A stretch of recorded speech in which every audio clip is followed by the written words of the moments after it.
বন্ধুরা, চিকু 5 হয়ে সন্ধ্যাবেলা শুয়ে রয়েছে আর আমার পাশেতে ডোরা শুয়ে রয়েছে। আর লালুর সঙ্গে কালকে আমার দেখা হয়েছিল। তোমরা হয়তো বলবে কেন লালুকে নিয়ে এলে না বাড়িতে। লালুকে নিয়ে এলাম না, দেখো অনেক প্রবলেম রয়েছে। এবার চিকুডোরকে যতটুকু পারি চেষ্টা করি ঘরে রাখার, তো আর সত্ত্বেও দেখো তারপরেও ওরা চলে যায়। এবার দেখো ওরা বোঝে না বলেই যায়, যদি বুঝতো তাহলে যেত না। এবার দেখো কেউ যদি মারে, লালুকে যদি সঙ্গে করে নিয়ে আসি, দেখো এখানে থাকার খাওয়ার কোনো অসুবিধা নেই, তোমরা জানোই। এবার নিয়ে আসেনি একটা কারণেই, লালু দেখো কোথাও যদি কারো বাড়িতে যায় মারবে। আমার মতো তো সবাই ভালোবাসে না, অনেকেই ভালোবাসে অনেকেই ভালোবাসে না। এর জন্য আমি লালুকে আনিনি। আর লালু কোথায় আছে বলে তো, লালু আমরা যে বাড়িটা আগে ছিলাম ভাড়া বাড়ি, ওই বাস স্ট্যান্ডে রয়েছে। কালকে দেখা হয়েছে, এরপরে এবার লালুর সঙ্গে প্রতিদিনই দেখা হবে হয়তো, কারণ আমি বুঝতে পেরেছি লালু ওইখানেই রয়েছে।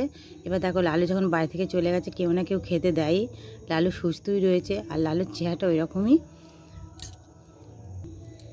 ওই জন্য লালুকে আর আনিনি। লালু ওখানেই থাক, আমি চেষ্টা করবো যাতে ও খেতে পায়। বিস্কুট হলেও দুটো আমি কিনে দিয়ে আসবো দেখতে পেলে। আর লালুকে নিয়ে আসিনি। হয়তো দেখো আমার সামনে কেউ মারবে, ইট ছুঁড়বে, কেউ দেখো ঢিল ছুঁড়বে, লাগবে, সেটা দেখে আমি হয়তো কি বলবো কষ্ট পাবো। তার জন্য আমি সেই ভয়েতে আমি লালুকে নিয়ে আসিনি। আর লালু ওইভাবেই আগে থাকতো। লালু প্রথমবার যখন আমার কাছে এসেছিলো তখন লালু খুব রোগা ছিল, ওর থেকেও রোগা ছিল, গায়েতে পুরো ঘায়ে ভর্তি হয়ে গেছিলো। আমি ওষুধ খাইয়ে ভালো করেছি। আর এখন দেখো সেরকম লালুর গায়ে কোনো ঘা নেই, পরিষ্কারই রয়েছে। আমি চাইবো ভগবানের কাছে, যাক লালু যেখানেই থাক যেন খেতে পায়, যেন সুস্থ থাকে, ভালো থাকে। তারপর আমি চেষ্টা করবো লালুর সঙ্গে যাতে আমার দেখা হয়।